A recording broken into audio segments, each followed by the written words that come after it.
Hi everybody, welcome to tonight's presentation. I am going to be talking about some pretty basic stuff in Lightroom, how to import and how to export. So we're not going to be doing any processing. Um, we've got plenty of videos on that if you want to go look, and we'll be doing plenty more in the future. So I'm just going to start right out and share my screen and go to my presentation.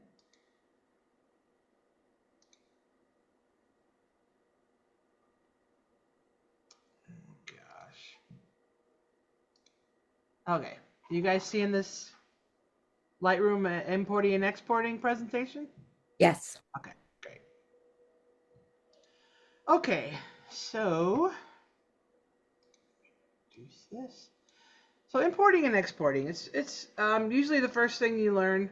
Well, no, not normally. If you're like me, it's not because you're so excited to be processing something. You got to actually import something to start, but you always forget. So the objective for tonight is to get photo files from your camera into Lightroom for cataloging and processing, and then to get final images out of Lightroom to use for social media or for prints or your website, whatever have you.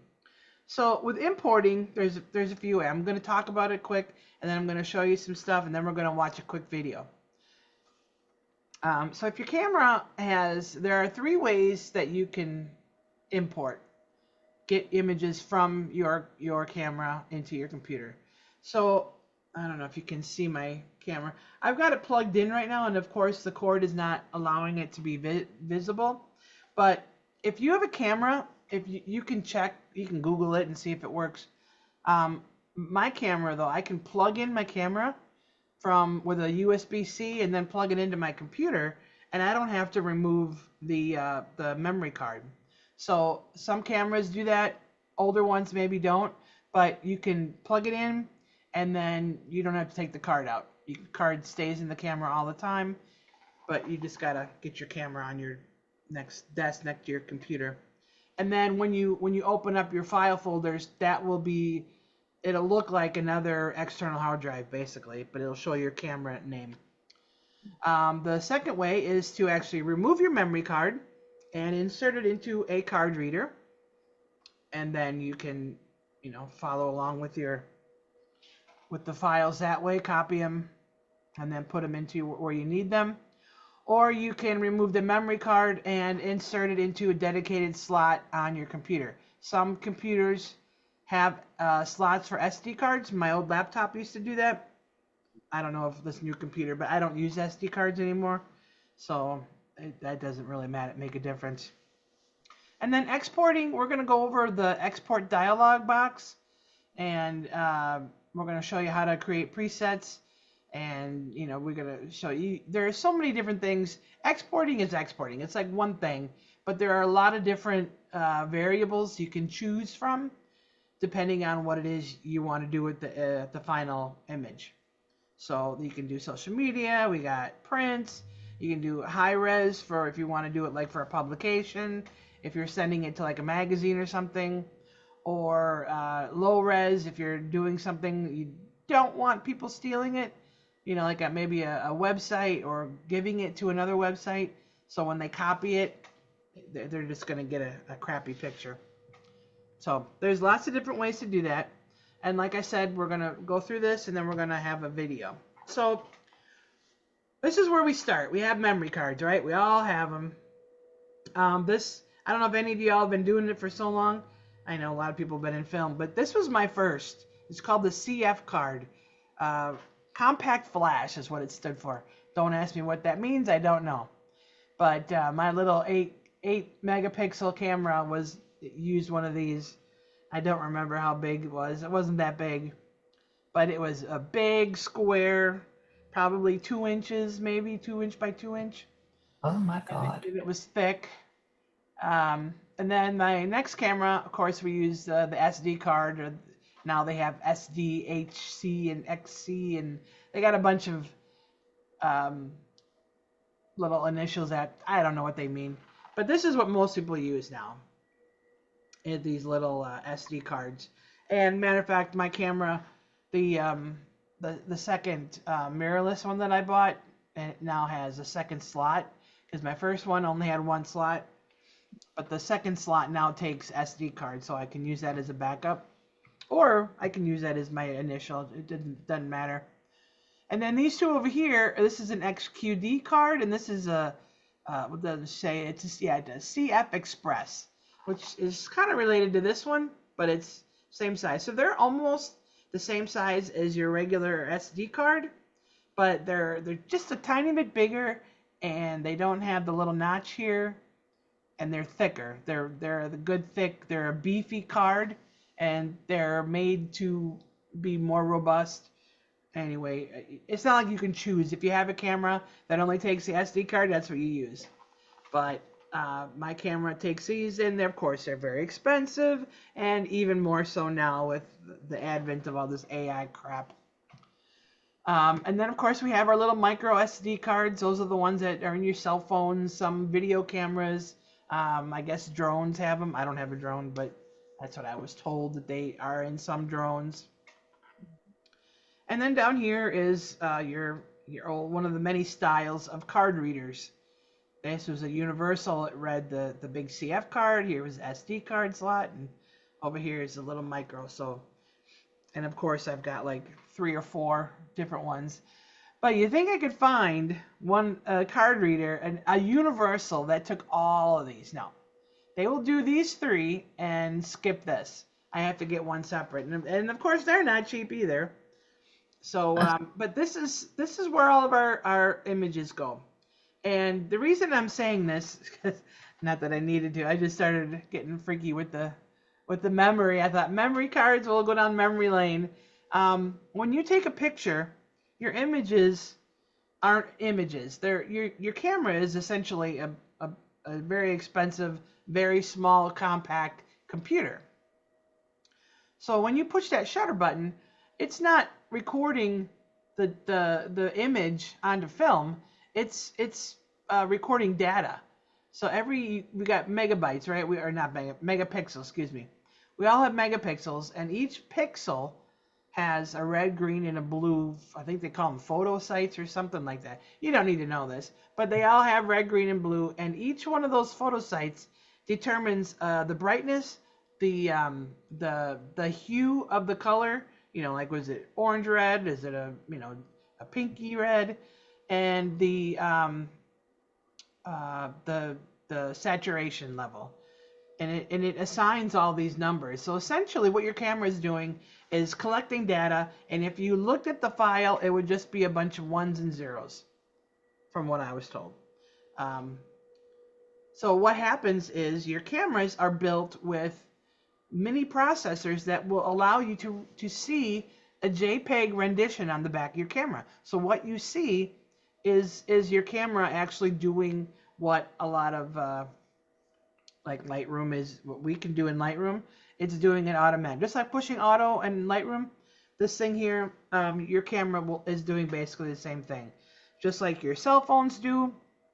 And that your cell phone. Now I have a Google Pixel phone and I have an iPhone.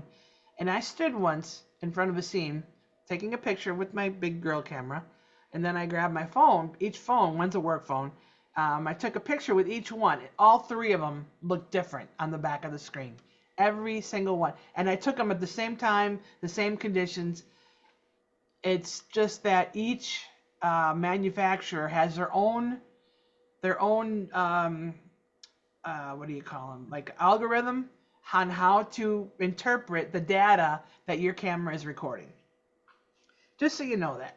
It's data, it's not. So when you go into a processing like Lightroom or Photoshop, it's necessary. When people say, "Oh, I don't process my photos because, I'm above that," or whatever. If they're not doing it, they're letting the computer do it. Somebody's doing it. It's not like the old days with film. So I just wanted to say that. So essentially, we want to get the images or the image files that are on the card into our computers. And how do we do that? Well, like I said, we take the card out of the camera, put it into a card reader or a dedicated slot in your computer if it has one. And then you can manually copy the files. You could cut, but I don't recommend that, and I'll tell you why in a minute. So you can copy and then paste it into another folder where either on your computer or on a dedicated external hard drive where your photos are going to live forever and ever, or as ever and ever as you can imagine. And then you would import them into Lightroom. Or, like I said, you could plug a USB-C cord into your camera and then the other end into your computer, and again, manually copy and paste as done above. Oh, I forgot the E here, sorry. And then paste them above and then import them into Lightroom. Or, you could take the card out of the camera, put it into a reader or your slot, and then let Lightroom move the files. And I'll explain that in a little bit. So you can have Lightroom, while they're importing, can also move files from your memory card onto your computer. Or again, you can plug a USB-C cord into your camera, other end of the computer, and then use Lightroom's import features to import while you're copying. So, okay. The thing with Lightroom, and as soon as we watch this video, I'm gonna go and show you my way. So we're gonna watch this Julianne Kost. Where is it? YouTube. Importing from hard drive. Importing camera. Here. Hi, I'm Julianne Kost. In the next few minutes, we're going to discover how... Can you see this? Can you see the video? Yes, I see it. Thank you. Okay, good. Hopefully it works. And this is only about 7 minutes, and I may stop it ahead of time. To import photos from our camera card into Lightroom Classic. Now, in order for Lightroom Classic to work with our photographs, we need to import or make Lightroom Classic aware of the photos that we want to work with. Because Lightroom is running, as soon as I put the card into my computer, the import dialog will automatically appear. I'll go ahead and cancel out of this for a moment because I want to show you that if you put the card in the computer first and then you launch Lightroom Classic, then you'll want to choose File, Import Photos and Video, or click on the Import button to access the import dialog. All right, on the left side of the import window, we can select the source to import from. Here, I'll select the card. Across the top, I'll choose to copy the files to a new location. And in the center, we can see the thumbnails of our images. To see one larger, we can double-click on it to go to Loop View. We can click to zoom in, and then use the hand tool to move around.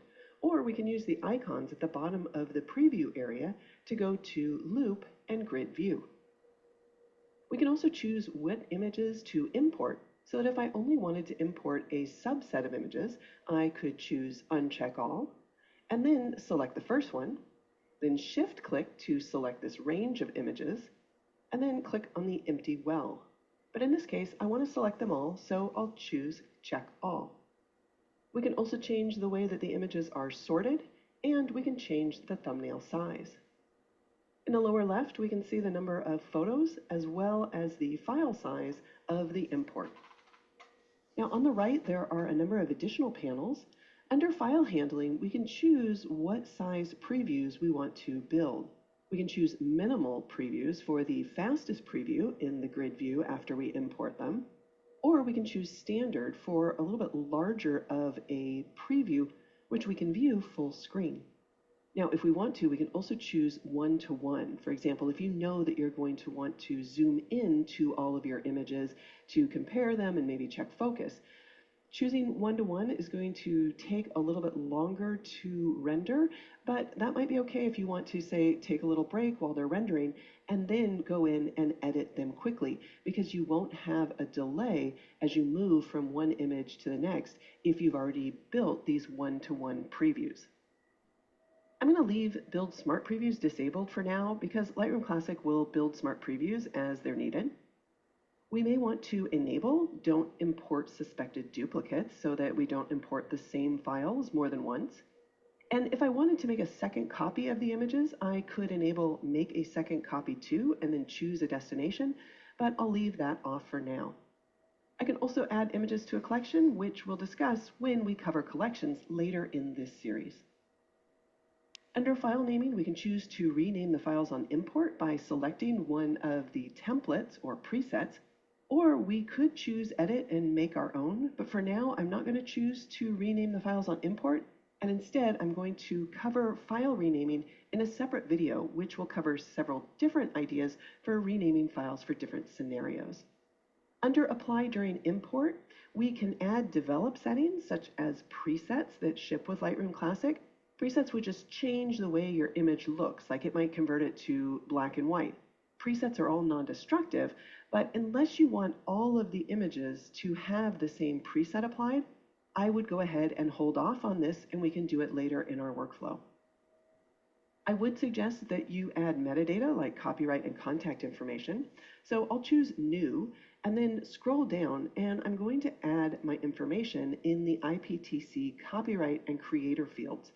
I would recommend that you add your copyright, you can mark the images as copyrighted, and you can enter the copyright info for the URL.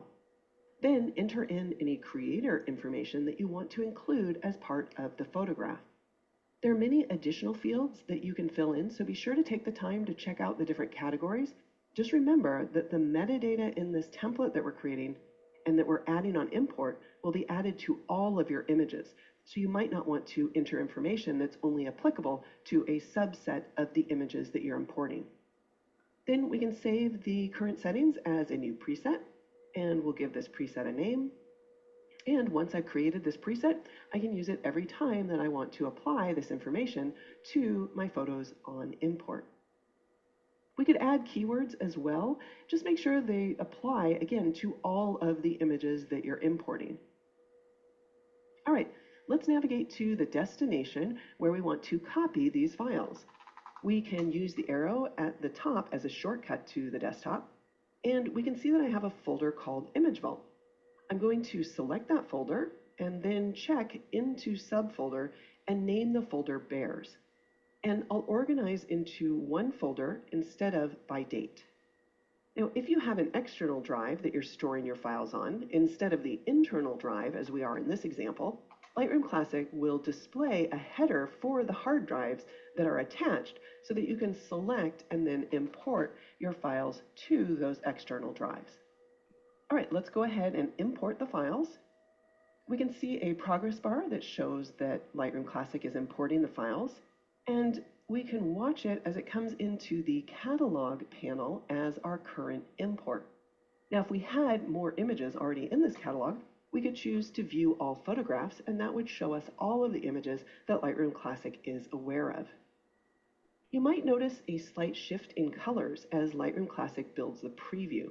And this is because when you capture a RAW file or in the RAW file format, the camera software creates a preview of the image based on the settings in the camera, and it embeds that preview into the file. So to display your images as quickly as possible, Lightroom Classic first displays that embedded preview that was created by the camera. Then Lightroom Classic creates a high-quality color managed preview of the file using the Adobe Color Profile, which often slightly changes the appearance of the thumbnail. If you prefer the initial rendering, the one that's done by the camera, you can apply a different profile to your RAW files on import or as a preset or to individual files, all of which will be covered later in this series. For now, let's go ahead and look at the folder panel. So here is the folder of images, but where are these photos? Well, they were copied to the destination that we chose in the import dialog. So to confirm this, I'm just going to select an image and then choose Photo, Show in Finder, or on Windows it would be Show in Explorer. And we can see that indeed we've got the Image Vault folder, and inside of that is our new Bears folder. Excellent. So that's how we import files from a camera card into Lightroom Classic. I'm Julianne Kost. Thanks for watching. Hi, I'm Julianne Kost. In the next few minutes. All right. That was from the card. Uh, y'all still with me? Yep, still here. All right. Hi, I'm Still Julianne. here. In Hold the next on. few minutes, Julianne. Hold on, Julianne. Okay. So that was, she was showing you how to do it from her camera card, like I had explained. And now she's gonna, this one is a little bit shorter. we're going to discover how to import photos into Lightroom Classic that have already been downloaded from our camera cards using the operating system to an internal or external hard drive. We can see that in the operating system, I've already copied these photos from my camera card to this folder on my internal drive. In Lightroom, I'll choose File, Import Photos and Videos, or I can simply click the Import button. On the left of the import window, we can select the source to import from. Here, I'll use the arrow as a shortcut to navigate to the desktop, and then select the folder on the hard drive. Now, if we had an external drive attached, we would see a header for that external drive, and I could navigate to that drive and select a folder. Across the top, I'll choose to add the photos because they're already in the correct location, so there's no need to copy them. In the center, we can see the thumbnails of our images. To see one larger, we can double-click on it to go to Loop View, click to zoom in, and then we can use the hand tool to pan or move around our image. We can use the icons at the bottom of the preview area to return to grid view. We can choose what images to import so that if I only wanted to import a subset of images, I could uncheck them all, then select the first one, and then shift-click to select a range of images. Then I'll click in the empty well to select them. But in this case, I want to select all of my images, so I'll choose to check all. We can also change the way that our images are sorted, and we can change the thumbnail size. In the lower left, we can see the number of photos as well as the file size of the import. Now, on the right-hand side, there are a number of additional panels. Under File Handling, we can choose what size previews to build. We can choose minimal previews for the fastest preview in the grid view, or we can choose standard, which is great for viewing the images in full screen or in loop view. And if we know that we're going to want to zoom in and compare focus on all of our images, well, then I'll probably want to choose 1:1.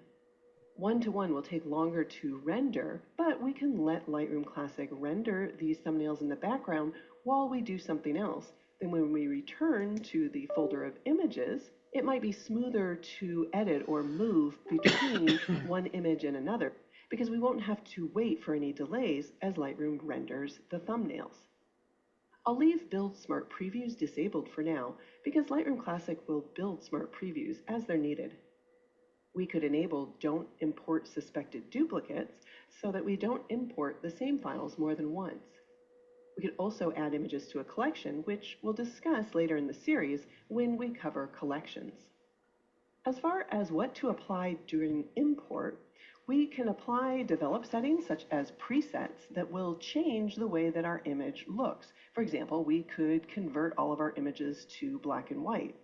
All of these presets are non-destructive and they can be changed at any time, but unless you want all of the images that you're importing to have the same preset, you may want to hold off on adding a preset here and do it later in the workflow.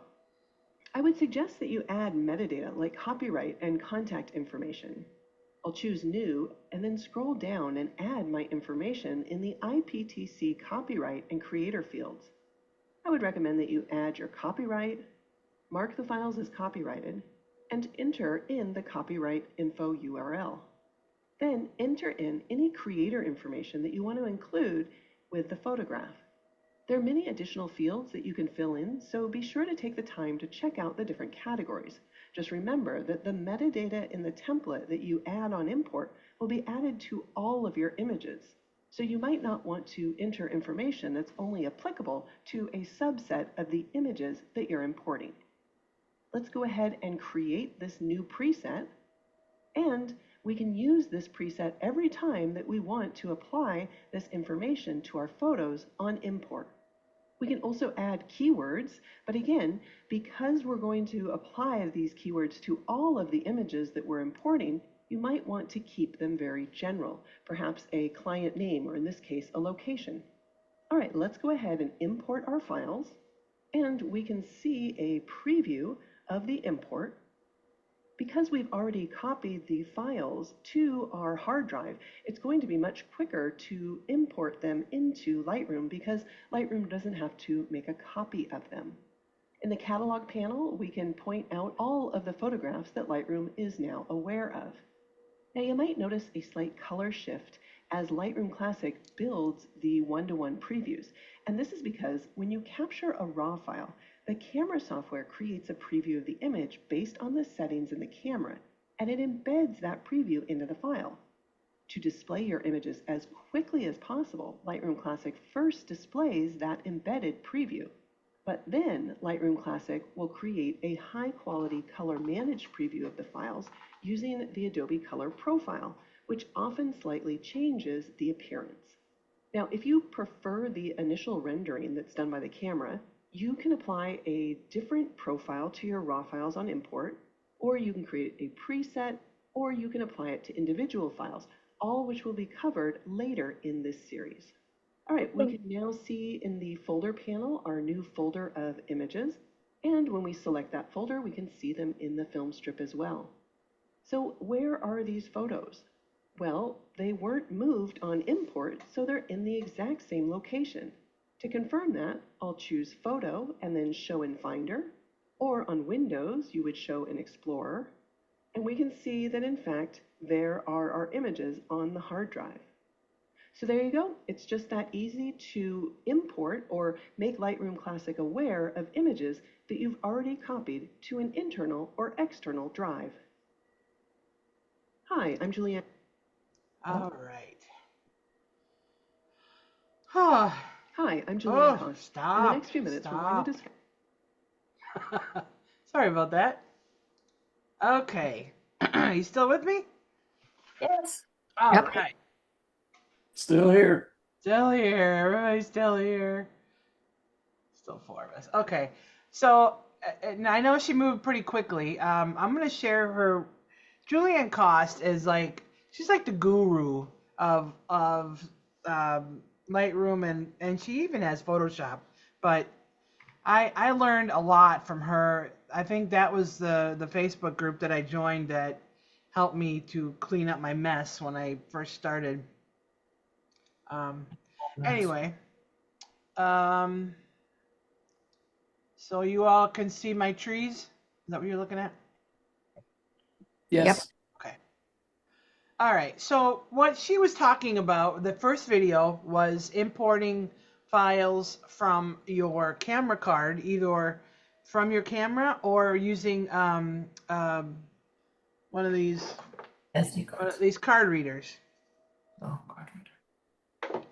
So the second video, though, that was she imported them. What she had done was taken the images from the actual card and manually copied and pasted them to the destination folder that she wanted, and then imported them. And like she said, it goes faster if you copy and paste them where you want them to live forever on your own. Because now Lightroom, and I don't know if this is said a lot, but a lot of people assume that Lightroom stores your images, and they do not. Your images are, right now, they're in your memory card on your camera, or they get put to your hard drive or an external hard drive. They don't live. Lightroom is a you know what I like to use as an analogy is like the old-fashioned card catalog at the library. The Lightroom allows you to find the images, and unlike the card catalog, it also allows you to make adjustments. So what Lightroom does is when you import, you are importing the data from the file into Lightroom catalog, and that's what the Lightroom catalog is. It is a set of instructions that Lightroom has attached to each and every file that you import into it. The actual image file never gets changed. That stays as is. As long as you stick with Lightroom, it will never change that image. Now, when you go, well, actually, I think when you go into Photoshop, you can't make an edit to a raw file. It creates a TIFF or a PSD. So you're always left with the original image. And so you really can't make a mistake. You can, make a mistake in the middle and you have to start over. Then you just lost all your work. But essentially, you can never, ever, make a total mistake. You can always go back and fix it later. So, all right. So we are in, you can see here, we're in the library mode where the library is red. I don't have I used to have a thing on my mouse that won't, I don't know why. Oh, you know what? Well, my computer went down last month. I bet that got rid of it. Anyway, so we're in library mode and we are going to import. So I couldn't plug in the camera. So I am going to pretend. Oh, what are we going to do? Oh, you know what? I was supposed to put. So I'm going to show you how to do this. The initial way, like I said, is I like to take them from the camera. Oh, God. There's a file. So here, you can see over here, that is my camera because it is plugged in. And there's nothing on it. So what you would do normally is you would open this up. You double click and there would be a DSC. Do I have it on? Oh, there it goes. Let's open it up again. There we go. So you can see here I have two cards in the camera and they're both empty. So I could click in the one and the images would be in here if there were any. So what I would normally do is copy them and then put them onto my elements down here. This is where all my images reside. Every single image since I first got a digital point and shoot are on this drive. I have an 8 terabyte WD whatever. It's a book. It looks like a little book. But anyway, so every one of my images is on there. And I would just copy them from here. So I just right click, copy. I'm going to take some pictures in a minute and I'll show you. But that's what I would do. I'd copy them and then paste them and then import them. So let's go to the element. Let's just say I did that. You all understand what I'm talking about, right? Copying from one to another? Yes. Okay. So this is what I've taken already this year. And all these here are from basically the same weekend. I like to divide my outings so I know where I was at what time. Anyway, so I did this and I copied a couple of images. And I was trying to move these onto my camera's card. But you can move from the card to your computer. You can't put them back on the card. I found that out the hard way. So we have these images and we're going to import them. So they are on they're sitting in the place that I want them to be. They're on my external hard drive. This is where they're going to live forever. Okay, so I'll go to Lightroom. And I'll go to import.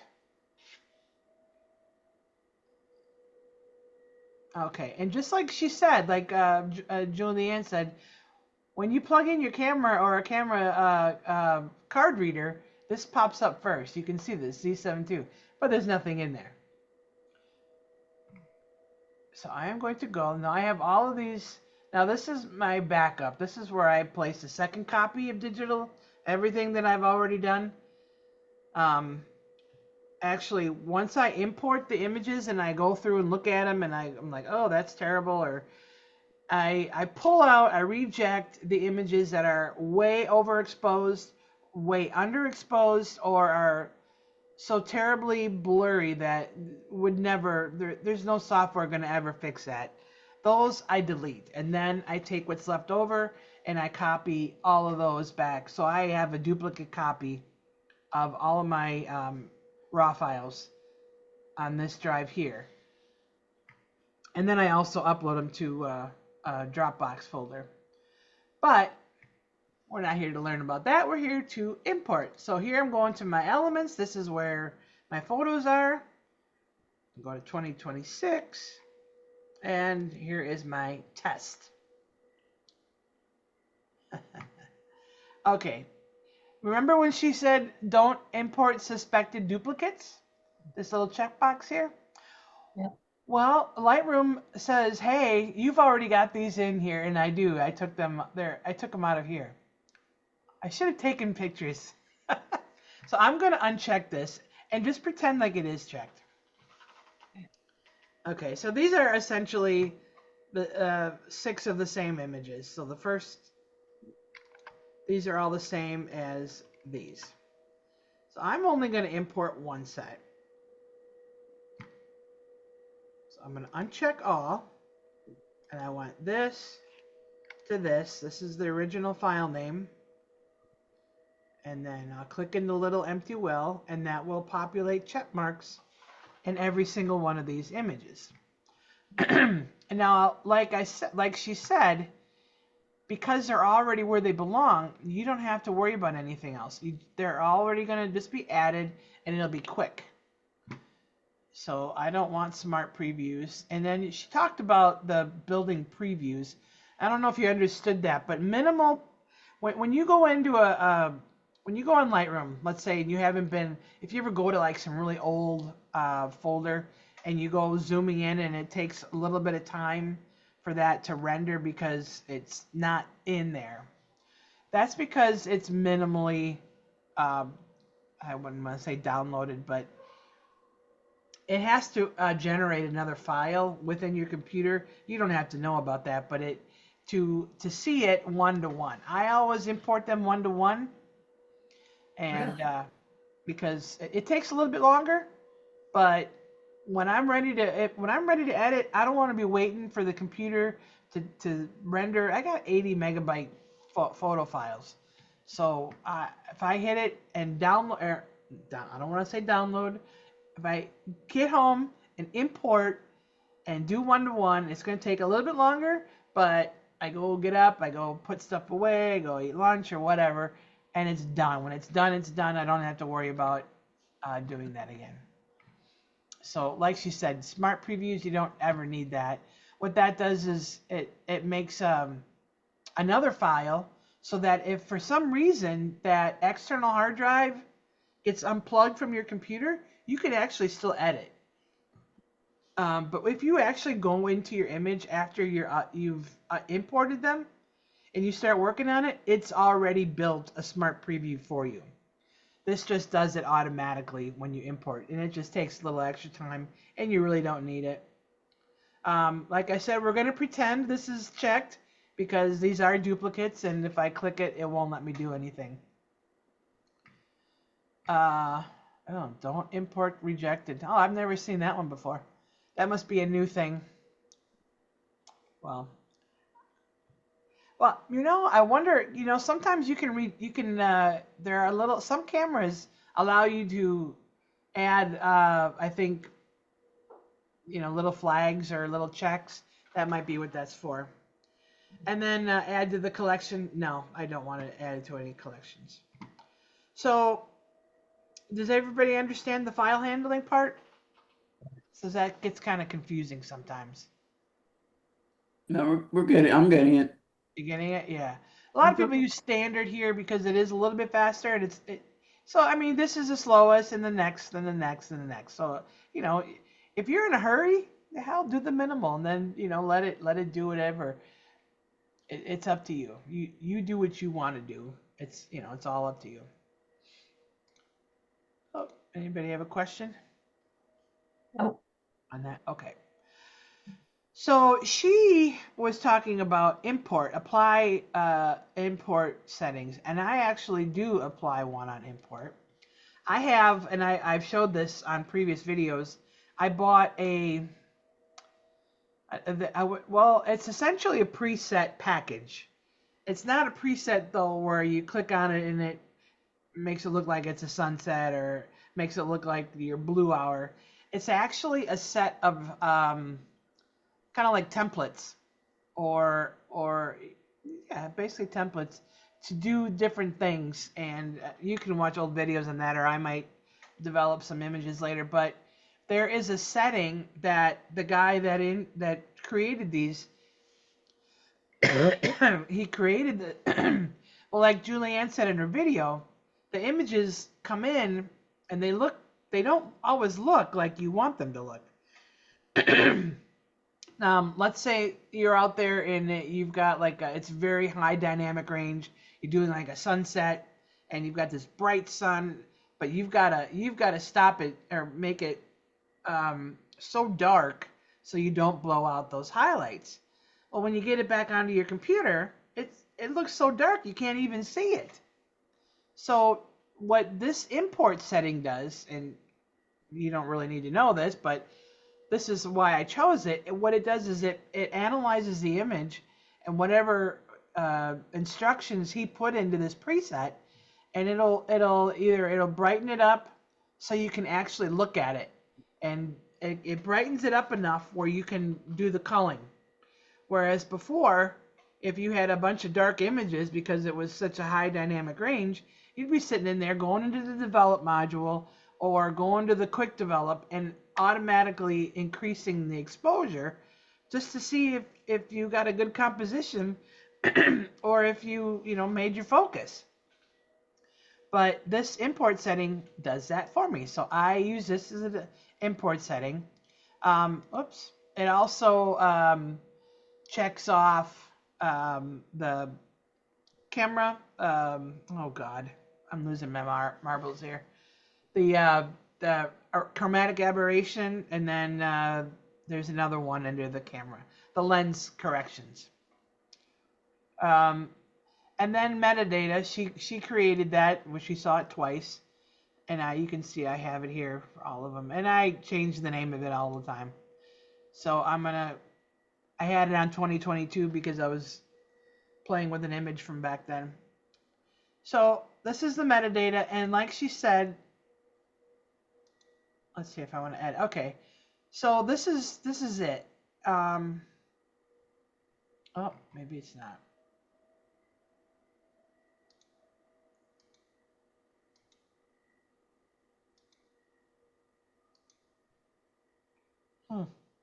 Okay. Well, this is the one she showed you. She started a brand new one, and I highly recommend you guys do this. Take a few minutes, go through each one of these things. Now, some of these things you don't need, but the ones that are very important are this IPTC, copyright, and the creator. So like she showed you, type in whatever, 2020, the year, and then your name. Here you have some things you can use: copyrighted, public domain. Now, if you're doing images for a library or something and it's public domain, you can click that. But this is all for us, so it's copyrighted. And then you can, if you want to have some verbiage, this is only for me, and you can Google what people actually use in there. And then if you have a website, you can put that in here. If you don't have one, you don't have to use it. Put your name in here. I wouldn't put your address, because if somebody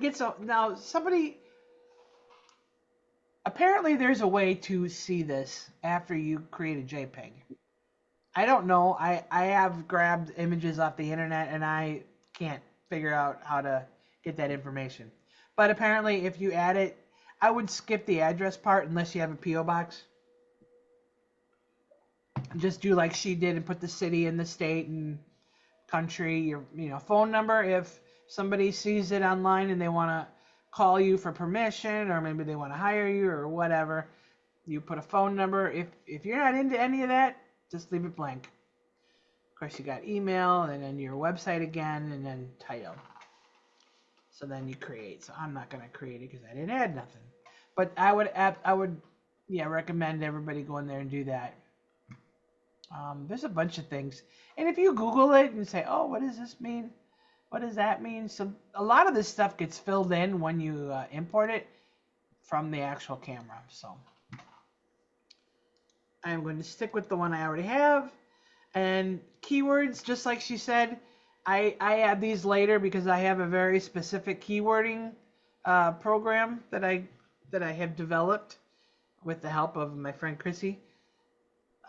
But like she said, if it doesn't apply to every image, leave it blank, and then you can add them in later. I mean, I could put the month, I could put Florida, I could put, these are all taken in Merritt Island. But like I said, I'll do that another time. So that is all that there is here. So I do have a question about the import settings. Sure. So, like you said something about, I don't know, how do you set up the import? How do they know what settings you want to be automatically? Oh, here? Fine. Okay, so this my I guess Oh, I it's there. call Lens him- correction. my friend David Kingham, he Uh-huh. created this. He's a professional photographer out of Colorado, and he's like a big computer nerd guy. He's so awesome. But he created this whole program, and you can see all the different. There's a lot of different things, different adjustments. Now this is not. I wouldn't do this on import, but these are all the presets. So he created an import. So you want to know what's in there? I want to know, like, if I want to use import settings. Well, you won't have this. Oh, I don't have that. No. This is, like I said, this is a program that I bought last August. Okay. But what I would recommend is, now I did create one of my own, and I called it import preset. And what I did was I made it, I think I had zeroed out all the sharpening and what you can do when you're developing an image. Let's say you get a fresh image and you're like, okay, I want to do the chromatic aberration and apply lens corrections, and I want that to every single image. Okay, right. There are certain things now, like she said, you want to make sure that you wanted every image done to. I also will go in and reduce. Oh, I don't remember. Yeah, the sharpening, I zero out the sharp because Lightroom default applies a little bit of sharpening. So I get rid of all of that. I don't want nothing there. I zero out everything that Lightroom adds default to. And then I do my the chromatic aberration and the lens correction. So that's basically what's in my import preset. So, can I set that up? Yeah, absolutely. And I'll show you how to do that. Okay. Yeah, but I keep the one because that's what he developed. Yeah. Where is it? Oh, no. There we go. Import settings. Yeah, like I said, what he and I'll show you as soon as we're done. I'll explain a little bit. Okay. Thank you. You're welcome. Anybody else have any questions on this? No, thank you very much. All right. So I know this gets so confusing because especially if you're watching. Well, the good thing about a YouTube video is you can always go back and rewatch it, pause, go to your computer, because a lot of times that's what I do. So I just hit import, and like she said, up here in the top left, it's building previews and it's importing my 6 images.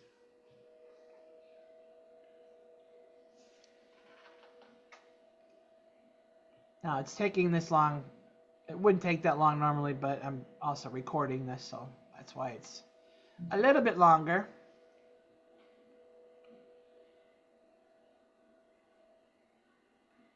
So you can see here, this is the folder that I had it. SFNPCC test. You can see there are no keywords because I didn't enter any.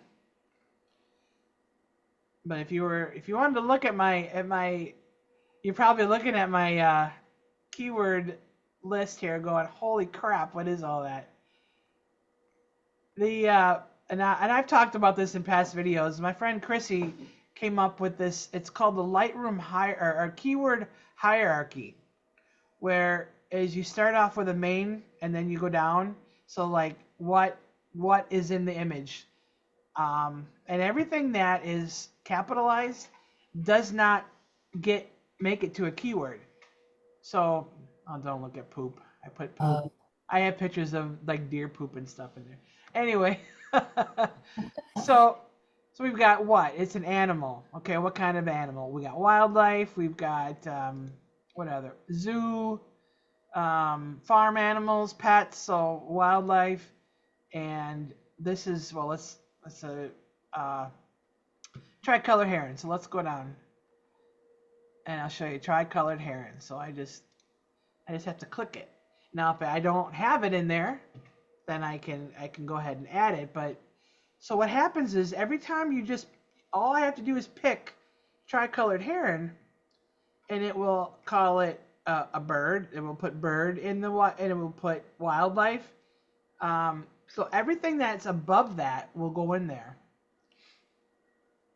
So I don't have to type in wildlife. I don't have to type in birds. I don't have to type in all. I just have to click that one, and then where is it again? Here we go. And then if you edit the keyword tag, this is the name. But down here, there are other synonyms. So you can, this is what they're sometimes, so they have the Latin name and also another name that it's called. Like I went on the, those bird websites, and so I added that. So it will also add those things to the actual keyword list. When I export and you look at all the keywords, and those will be on there. So it's pretty cool. So I got lots. I've got when, where, how, who, what, when, where, how. Anyway, I'm not going to get into that because that can really get boring unless you want to know. Metadata. So here we go. So you can see what it has here. This is the image. There's my copyright. And there's my name. And this comes right from the picture. That's when I took the image, the dimensions, the time. There's your camera, your make and model, the lens settings even. I wish it would tell me whether I had vibration reduction turned on or not. You ever get out there, take a picture, and you get back and like all of them are crap? And they're like, God, I had it on a tripod. Why is it? I wonder if I had my vibration reduction on. Because when you're on a tripod, you don't want that on. And it makes things blurry. Anyway, I'm just complaining here because I have a bunch of images that I took that were all blurry. Because I probably forgot to turn it off. Even when it's on the tripod? I don't Yep. get it. Because the thing that's inside of it, and I don't know the technical term, I think it's like a gyroscope or something. When your camera's moving, it can level it out, but if it's not moving, it thinks it should be, so it's moving it to I don't somebody explained it on YouTube, and I was like, oh wow. So yeah, when you're on a tripod, I turn that off. Wow, Unless it's windy. Unless you got like windy and it's blowing. If you got that kind of a gale wind on a tripod, then you could maybe leave it on, or like if you're like on a boardwalk and people are walking and you're kind of moving a little bit, then maybe leave it on. But if it's still and you got no wind or nothing, yeah, turn that off. Okay. That's what the tripod's for. Mm. But yeah, I even asked one of the other professionals that I follow. I said, "Is there a way to tell if the vibration reduction's on?" They're like, "No, no way to find out." So yeah, there's the metadata, and you can really go into the weeds if you wanted to. I've done it a few times, gone in and just to learn what this is and what are the comments. You can make comments. some of it's just like I don't have time for that. So here, yeah, you can see with just that keyword. I don't know if you can see it's an animal photography, animals. So like if you ever gone into Google and put in I want to look for a bird. So anything that has a keyword attached to it that says birds is going to come up. So she has created this thing where even if you add, so I got bird and I got birds with an S. We got animals and animal. There's the heron, tricolored heron, wild animal, wildlife photography, fauna. So all this just from clicking one keyword because of the hierarchy and everything else that's added to it. Pretty cool. I'm pretty impressed with this. It took me a while to get all my images, adhered to that, but man, if you want to look for something, right there. It's good. Anyway, that's just my tooting on about keywords. I love keywording. Because I love the, I want to know what this is. Now this, oh, look at this. I thought, look, this is a red-winged blackbird. But I'm like, wait a minute, there's no red wing. It's only yellow. So there actually is a yellow-winged blackbird. This has nothing to do with Lightroom, by the way. I'm getting off subject here. But, so I thought, oh, wow, this is a yellow-winged blackbird. Now, when I got home, I found out that they only live in, like, Panama or something like that. And I thought, well, maybe they've migrated, who knows? But, so I put it into my iNaturalist account, and some professional guy, he goes, no, he says, some red-winged blackbirds are just have the yellow shoulder mark. So there you go. If you see one without the red, you're like, oh my God, it is still a red-winged blackbird. It just doesn't have the red on it. All right, so we are going to get to, what time is it now? I went on and on about this oh God, it's late. All right, so she got one more video about exporting, and now I think this only has to go to like 4 minutes. And oh, we lost one. Oh well. Y'all up for another video? Sure. Hi and welcome. I'm Julianne Kost. Let's figure out how easy it is to export images from Lightroom Classic. As we make changes to our photos, Lightroom Classic keeps track of those changes in the catalog, but it doesn't change the original files. It's only when we export our images, or we use the edit in command to continue editing files in another application, that Lightroom Classic will create a new file that combines the changes that we've made with the original image. I'll start by selecting these 6 images, which I want to hand off to a client.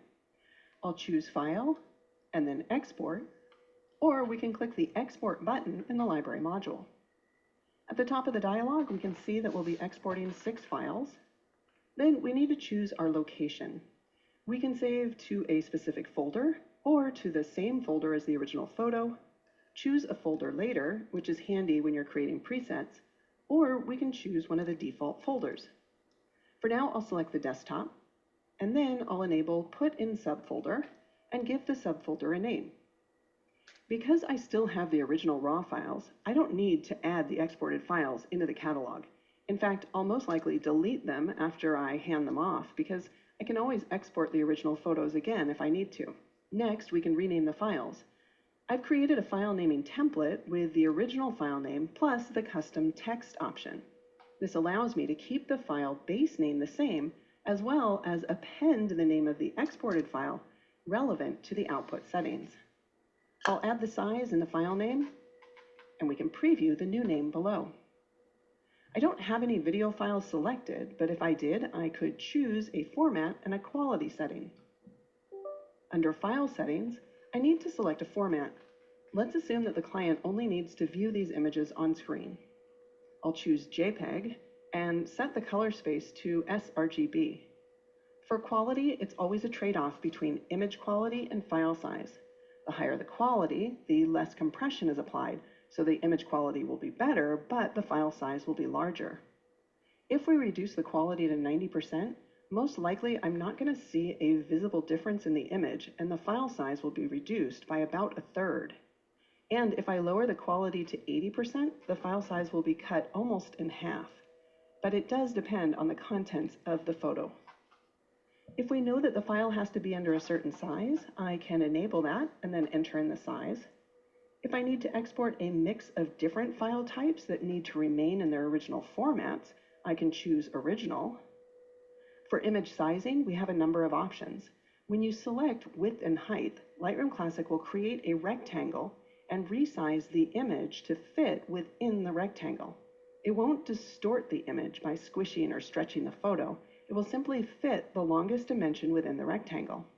We can also specify a resolution in either pixels per inch or centimeters. We can use the dimensions option, which is similar to width and height, but it disregards the image orientation. So the longer edge of the resized image will be limited to the larger of the two specified units. Similarly, the shorter edge of the resized image would be limited to the smaller of the two specified units. We can also choose long edge or short edge and enter the maximum size for either the width or height of the exported image, depending on its orientation.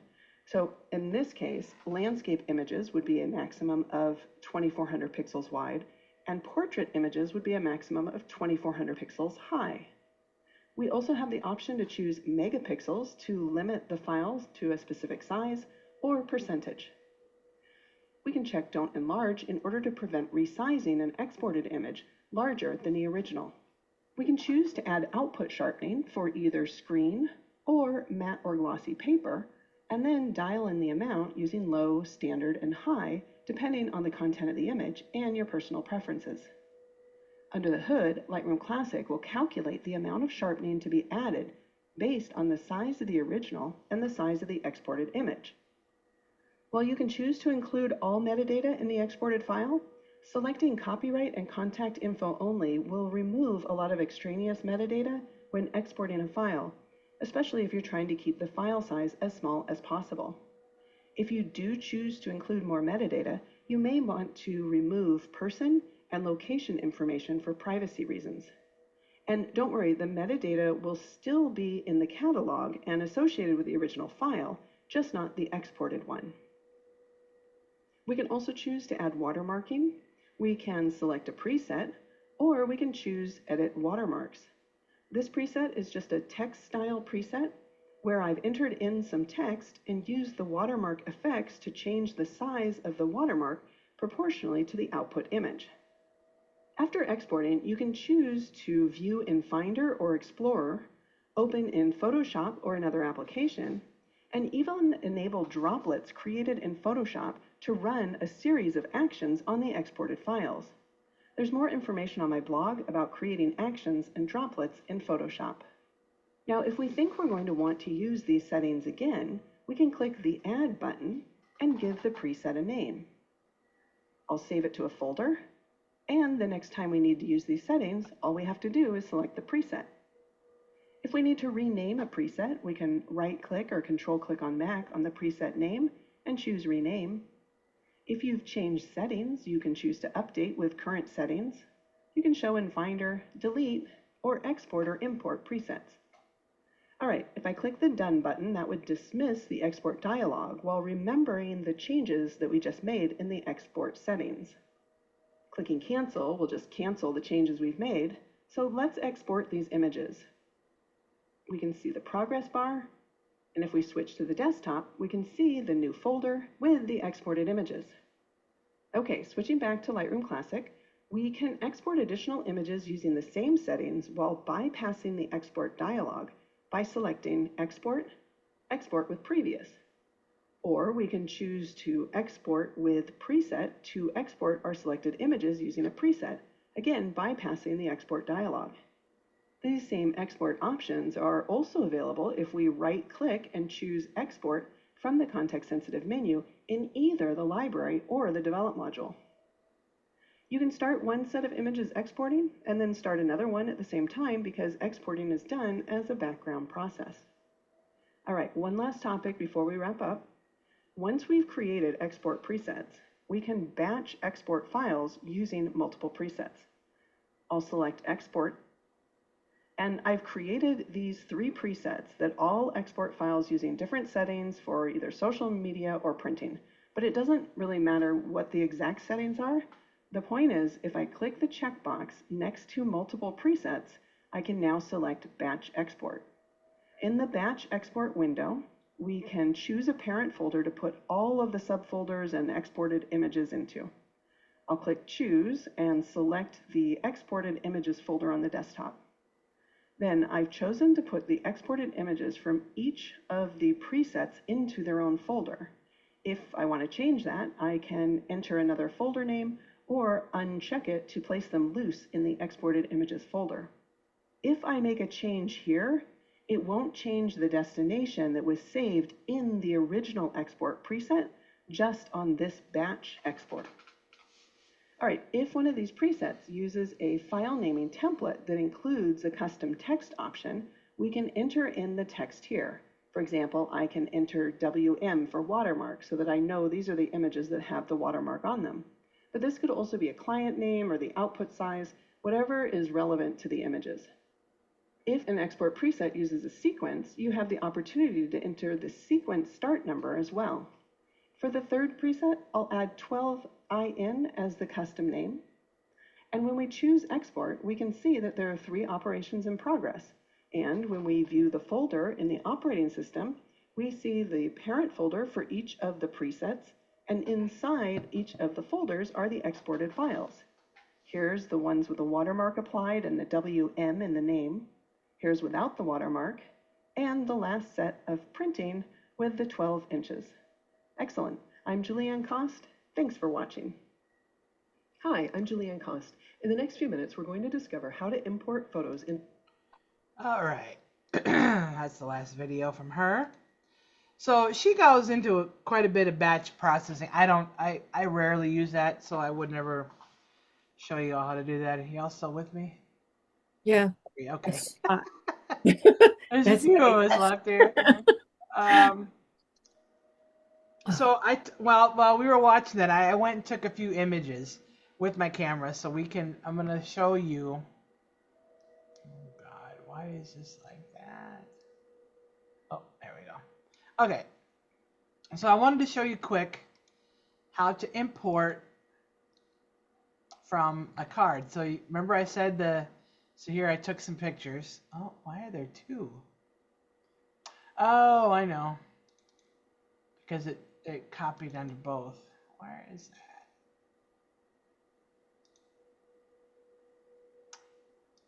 Well, that's weird. Never seen that before. So, okay, I know why, because I've got my camera plugged in. So the camera is plugged into my computer. And you can see here, this is where it's pulling, this is where the images are. These are on my camera, on the, the reason there's duplicates is because there's 2 cards in there. And you're seeing both of them. So we're choosing the source. We got the source. And like I said, we got 1:1. Don't import. Oh, look at that. Isn't that funny? Yeah. It got rid of this one, but not the other ones. Huh. Anyway, so yeah, it should not be importing all these.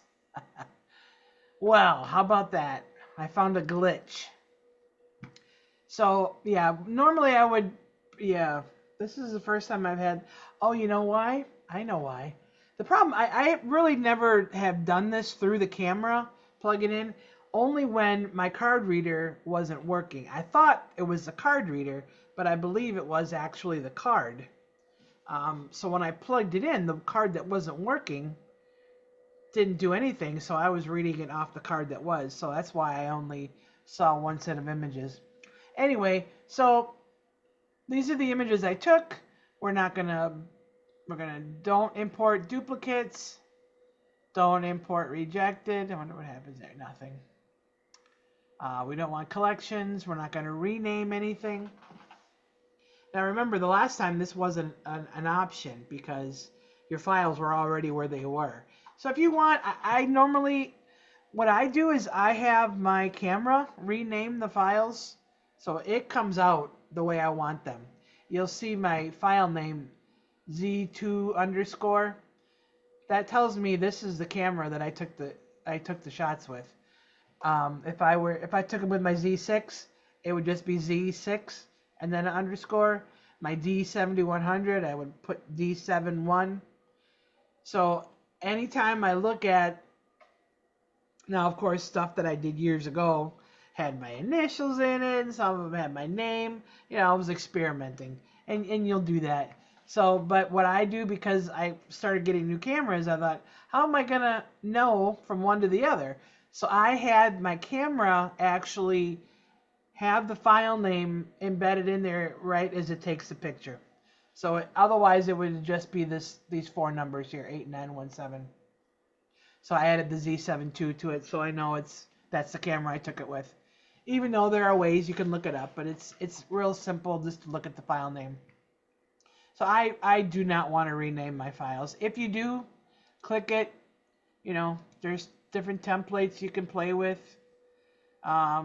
You want to make the file name, I don't know what PS, file name with a sequence, so that'll keep the same file name, and it'll like 001, 002, so yeah, I just don't do it. I'm going to turn that off. There's my import settings still there, and once you do something in here like an import, it's gonna remember it from the last time.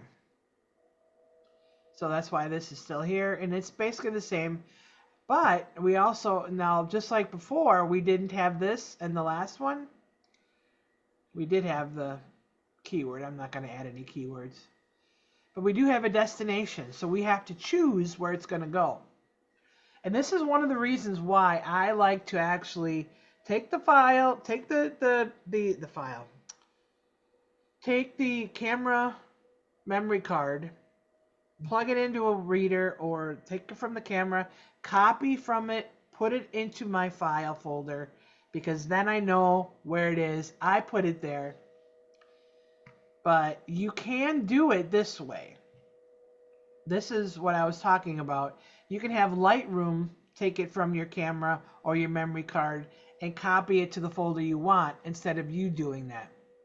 But then you got to go and look. Okay, so where do I want it? I do not want it in my operating system. Right. I do not want it in my Google. I want it in my Elements. So let's go back. We find that. And we're going to keep it in my test. Now let's say I want to, if I didn't want it here, let's say I wanted to create a new one. I'll put it in here. Let's say I just got done with a big shoot, got a lot of birds. So I'm going to, let's pretend these are all birds, okay? Have an imagination. What I'm going to do is click the parent folder, which is my 2026, and then I'm going to click into subfolder, and then I will create a new name. So I put 2026 underscore 04 01 underscore birds fake. God, I can't spell today. Fake birds. So, and this going into one folder. Yeah, I don't want that by date. So you see, you're kind of like, okay, well, in theory, it should put things where I told it to. And this is where I get like, okay, this is where my OCD is like, how do I know it's actually going there? Because if you look, you can see it. Once I type that in, you can see it's like a little lighter and it's italicized. That's where it's going to go. And so you can see it. I don't have to be so, control freak about it. But so this is a way, if you want easy, let Lightroom do it. But this is where people get confused when people think, oh, well, I imported them into Lightroom. No, actually, Lightroom is just moving the files for you in this situation. So we've got the file name chose, and I'm just going to click import.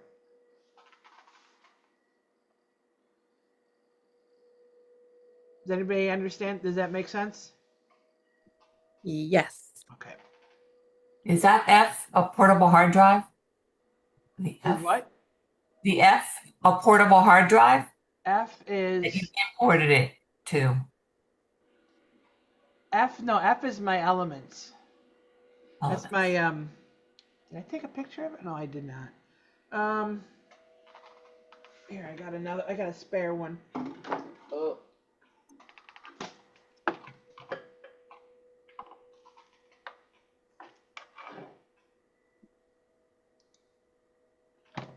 This is my hard drive.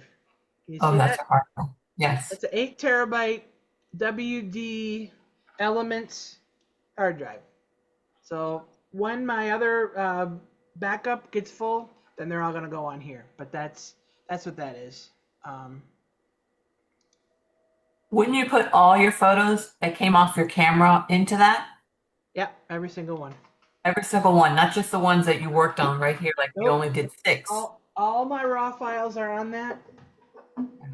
All of my exported files are in there. I can show you when I'm done with this, but yeah. So you can see. What confused me was that Julianne Kost made a folder on her desktop. Yeah, you can do that as well. But Some then Lightroom, people, but then if you like to do that. They'll different reasons, and you've got to figure out what is going to work for you, where you want to put things.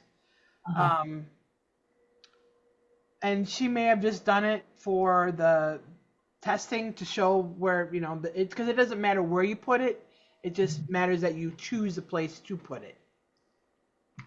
Like here. I just thought it would confuse Lightroom because then I'll put those question marks like where'd you put it if you had it in a specific folder you make, and then you delete that folder because you put them in your portable hard drive. I find it so confusing, but it's okay. I won't do it that way. Yeah, no, you when you like I said, I'm anal about it. I won't even have Lightroom open, and I plug in my memory card reader, I pull the files off, I don't cut and paste, I copy and then paste them where I want them to go. Like on the F drive, I will paste them there. Okay. Got it. Rather than let Lightroom do it for me, like I just showed you.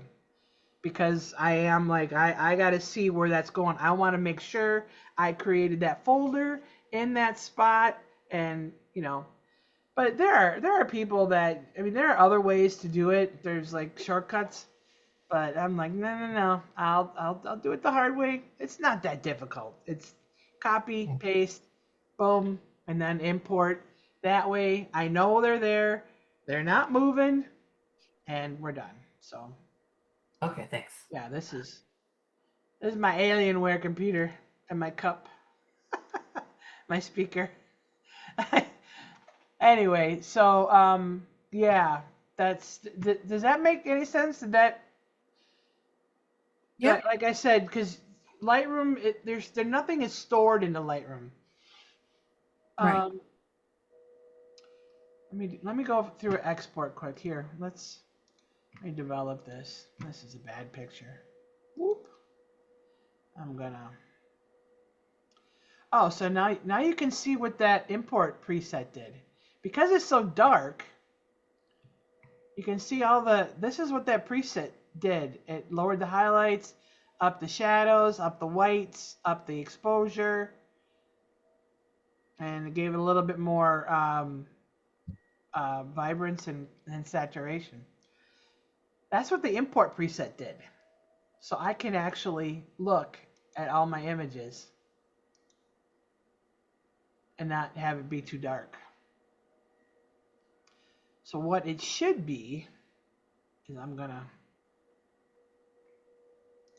if you double click on all these, this is right out of the camera. This is how dark it was.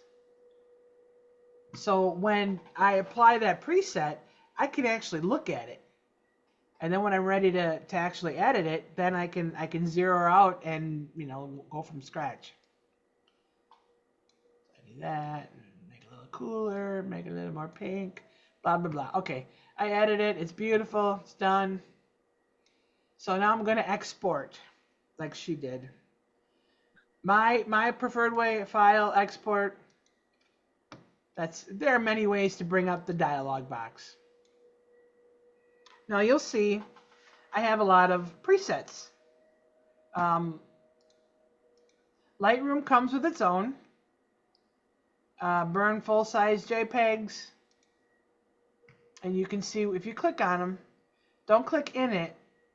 Well, you can't unless you have multiple images, I guess. Okay, so burn full-size images. So he's got it set up.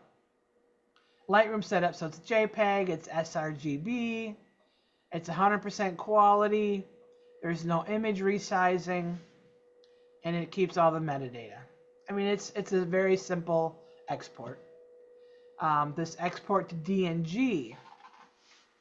Now the DNG is a raw file similar to what's in your camera, but it's created by Adobe. And DNG stands for digital negative. Now, Adobe created this, so they were in hopes that all the other camera manufacturers would use it so that everybody would be using Adobe. But the camera manufacturers are like, nah, I don't think so. We're not going to put all of our eggs into your basket. So now they're making Adobe fit all of the various files. You know, Nikon, I have the NEF, CR2 is Canon, ARW is Sony, and so you'll have all these different file types, but they're all raw files. And so if you wanted to, like, let's say you were doing an image, let's say where you're going to do like a critique, and they wanted to see how you processed it. So I would export to DNG. So what that'll do is it'll export what you've done with the edits to an additional raw file, and then you can send that to whoever you're doing your thing with. And so then when they open it up, they can see your raw file with your edits rather than just send them the raw file with no edits. So that's one of the reasons why you might want to do that. I have no idea what this email stuff is. I really don't. I don't use it. I don't use Lightroom presets. I've created all of my own. Google. Oh, yeah. Okay, I used to have I don't know if I still have the Nick effects. So anyway, they create them. I have Helicon Focus. That is a program that puts together focus stacks better than Photoshop. But we don't need to know that. If you don't have it, you don't have to worry about it. But these are my user presets. So I have one. This is my go-to. It's my social media. When I export, now you go. The best thing to do when you're going through these is go from top to bottom. Now I got a lot of things open here. You're going to start out. It's going to show you like she did it, all closed. So it starts here, hard drive. There are different places you can export to. Who's gonna export it to a CD or DVD? This is some leftovers from the olden days, I think. And exporting to an email, I really don't even know how that works, but it's gonna probably default to hard drive, and you just want to leave it there. You're never gonna change this again. Hard drive means either your computer, it means an actual file location on your computer. So it could be an external hard drive, could be an internal hard drive, but it is some sort of a hard drive. Excuse me. So export to. I like to export mine back into the same folder that I created it. So all my stuff is in the same folder. There are some people that create a folder, create a folder on their desktop, which this might be what you were thinking about, Kitty. When people export their files, and they'll export it to their desktop so that they're easily found if you want to upload them to social media, rather than having to go digging in all of your your original file folders for the JPEG. Personally, I don't want to have to go looking for it, 5 years from now, 10 years from now. I just uploaded one the other day that I took in 2016. That one of the, I don't know if you saw it on, well, if you're not on Instagram, there's a big lightning and big cloud, and I did a horrible job processing it. But I wanted to share it to show what I originally had done. Now, if I had saved that to one folder on my desktop, I would have a million, JPEGs in there. I would never know which one was which. So I prefer to keep everything in the same as the original folder. If you don't want to do that, if you want to put it in a specific folder, you can do that and choose where. So you want to do it to a desktop, I can do it to a desktop. Wherever you like. You can create a new folder. I click here and just put JPEGs. New JPEGs. So you can just choose that, select folder, and then there it is. So you can see here, this is my desktop new JPEGs. If that's what you want to do. But like I said, I prefer same. Now this is social media. It's going to go into a folder in my thing called social media. So that means that when I export a folder or export a photo, that's ready to upload to Facebook and Instagram. And why is that? Well, because it says JPEG. I got 100% quality. I got sRGB. I have resized it. Now, I don't change the file name, so I just leave that closed. I don't do any video. File settings, we've already fixed that.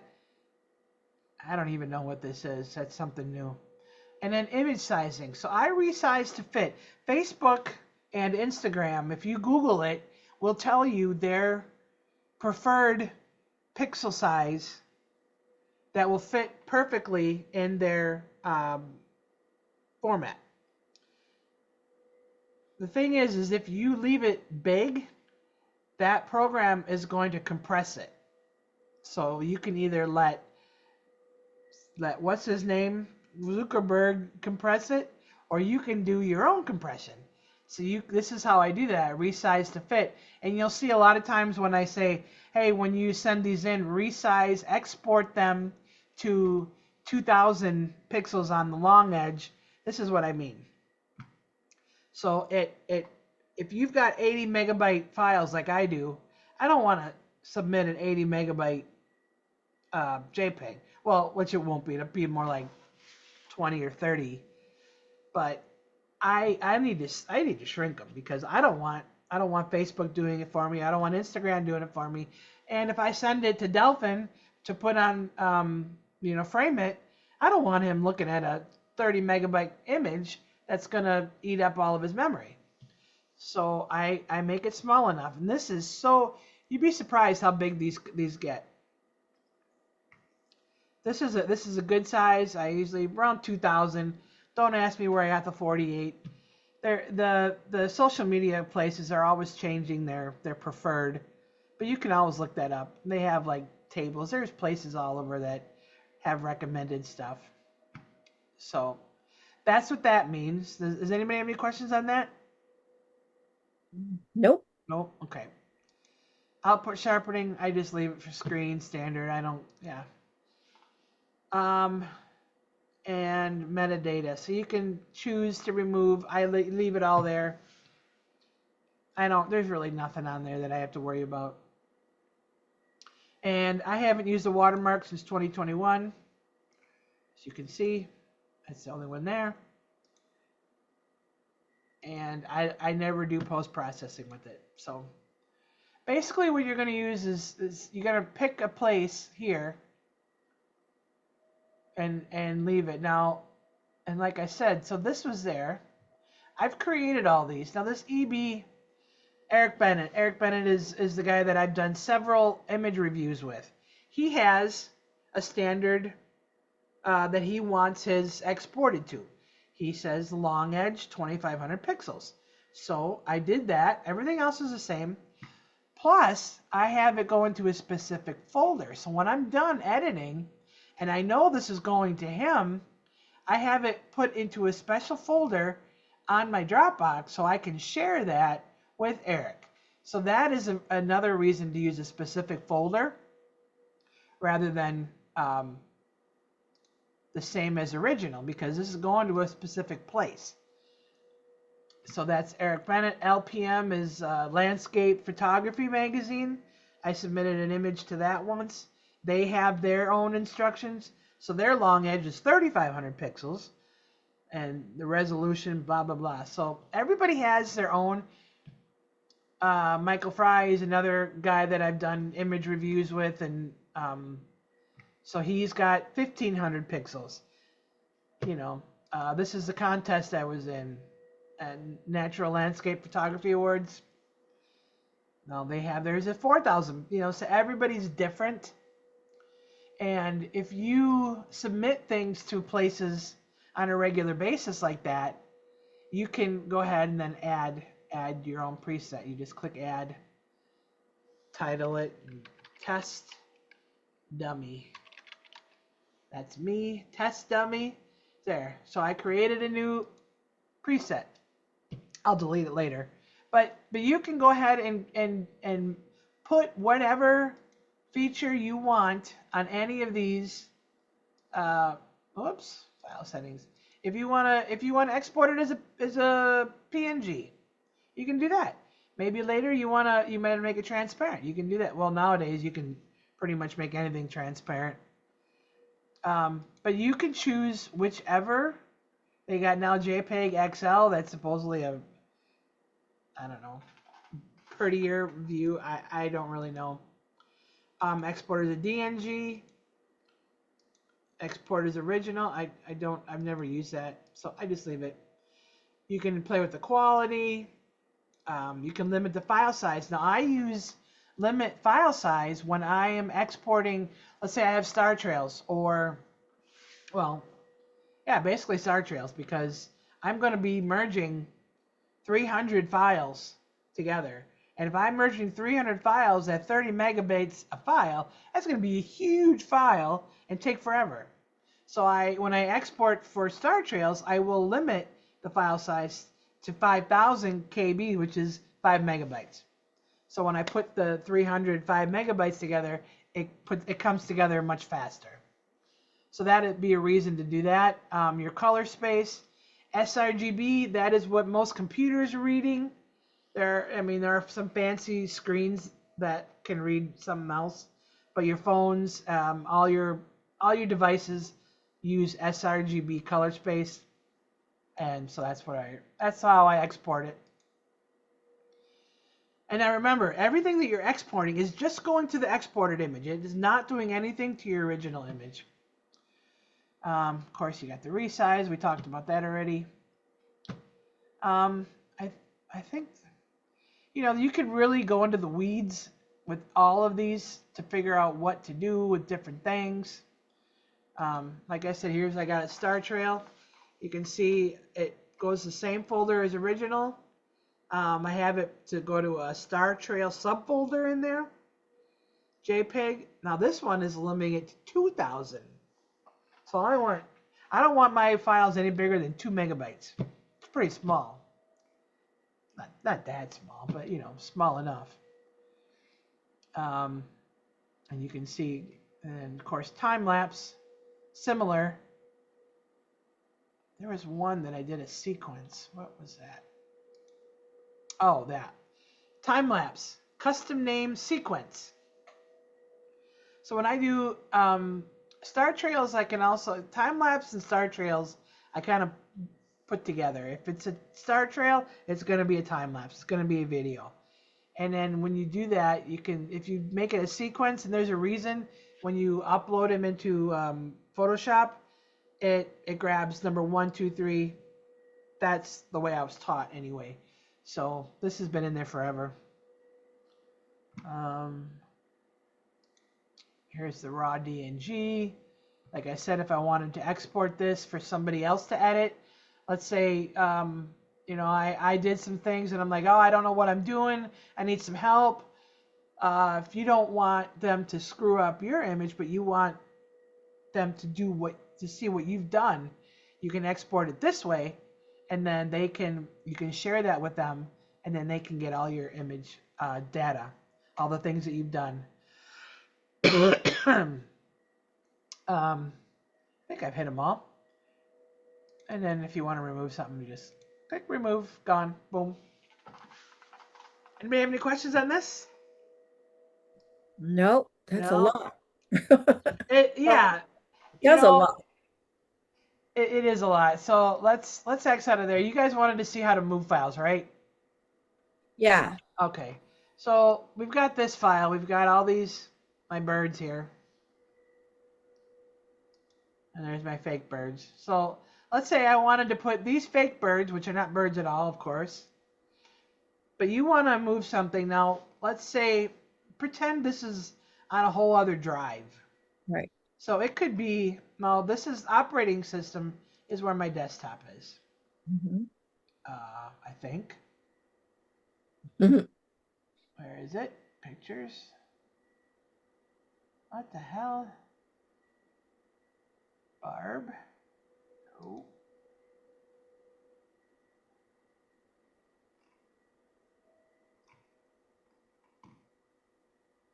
Well, it must be.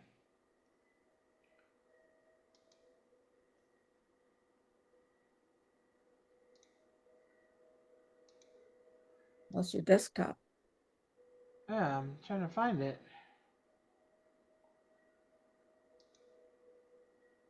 All right, well, I don't know where this is, but this is a whole other drive. It's on the C drive.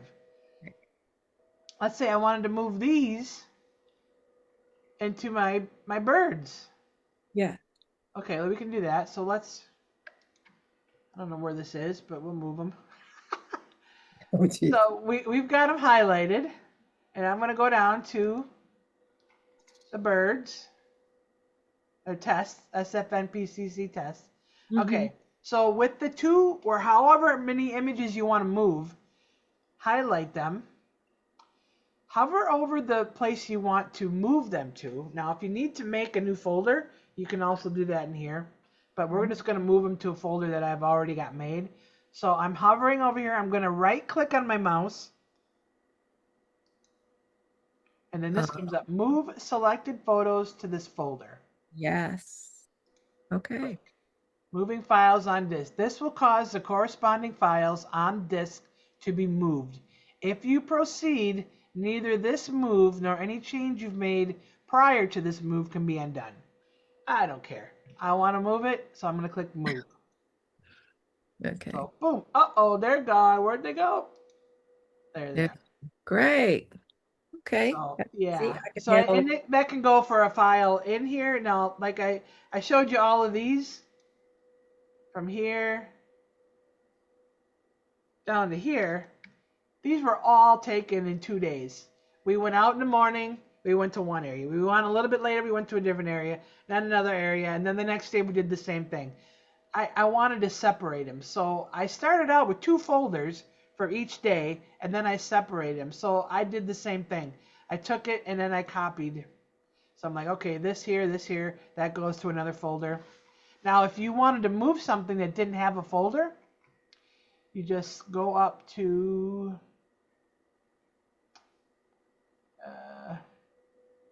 I think you just, yeah, right here. We're going to right click inside the parent folder. And here you can create folder inside 2026. Yeah. So I'm going to do test dummy. And it moved that one file. So it moved that one bird folder. Whatever was selected, it moved it to this. And if I Right. want, I can move it back. So you can't drag like that folder, like a 2026 folder, drag it into another drive. You'd have to just pull You up the, could, but then you're going to have to go looking for it. Anything you do outside of Lightroom, yeah. you're going to have to go re-find it, because if you do it within Lightroom, it knows where everything is. If you do it, like if I went just to my file folder here. No, but I mean right there in Lightroom, that when you have that file on Oh, the oh, drive, an entire file, can you drag the entire file down to another hard drive on that in that list that you have there? oops. You know what I'm saying? Hold on. Shit. Uh, Here, so I'm gonna hold this. yeah, I'm gonna slide. Oh, I guess you can move. Yep. There you go. but that's it. But that's still within the same hard drive, right? Yeah, but you can. It doesn't matter. But I can move that, like drag it down to a completely different Sure. hard drive. Let's take this. Let's put it I back. was too afraid to try it. Well, Oh, I guess, as long as you know where they are. yeah, yeah, yeah. So you So can I do just it. did. Yeah. See. Okay. All right. That'll work for me. That's what I need to do. I need to get some. Yeah. Okay. Yeah. So if you got them on here, like this whole thing, Right. I want to move this whole folder. Yeah, But definitely. one more quick question. Sure. So I do collections. So if I pick pictures from one hard drive and another hard drive, I can put them in collections and they'll be together, even though that they came from different hard drives. Is that true? Yes. Okay. Yes.